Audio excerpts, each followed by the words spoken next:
أعوذ بالله من الشيطان الرجيم بسم الله الرحمن الرحیم۔ صبح و شام کی دعاؤں میں سے چھوٹی سی عافیت کی دعا۔ اللہم عافنی فی بدنی،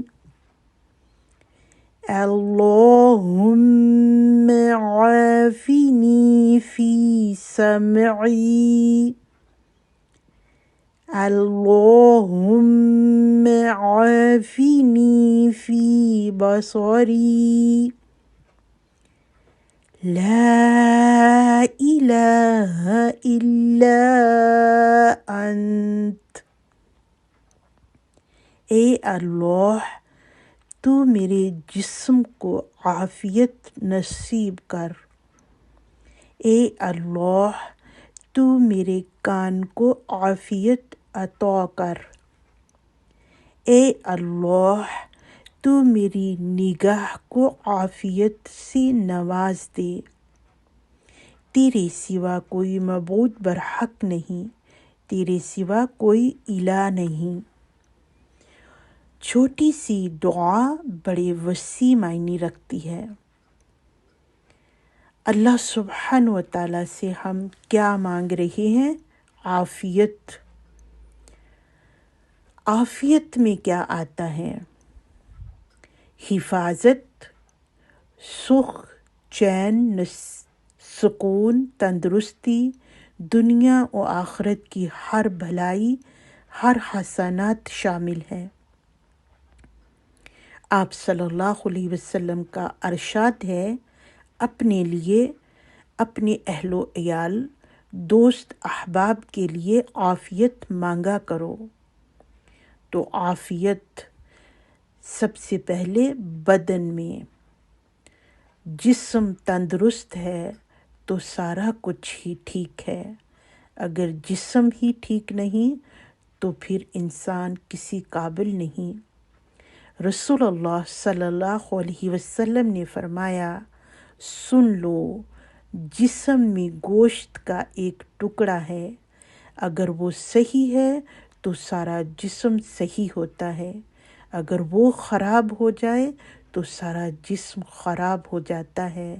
سنو، وہ دل ہے، اور دل کے دو دروازے، سمعی، بصری،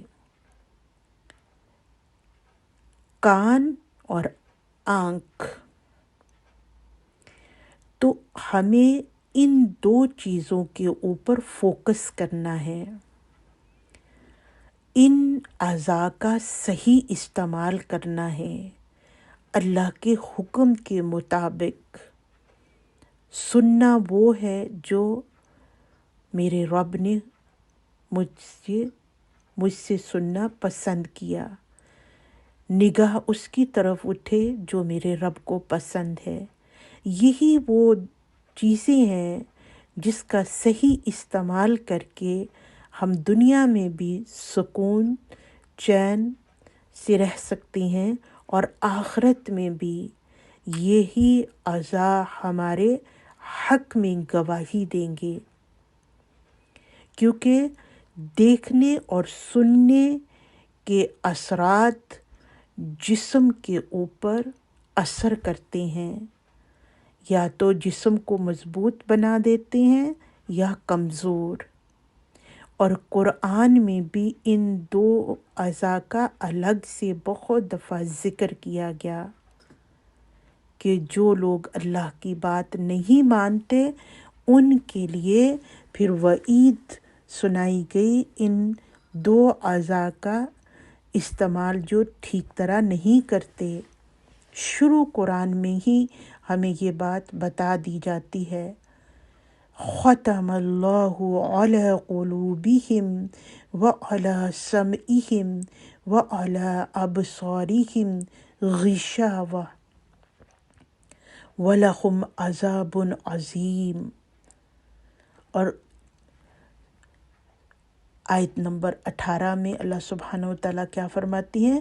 سم بکم عمی فہم لا یرجعون،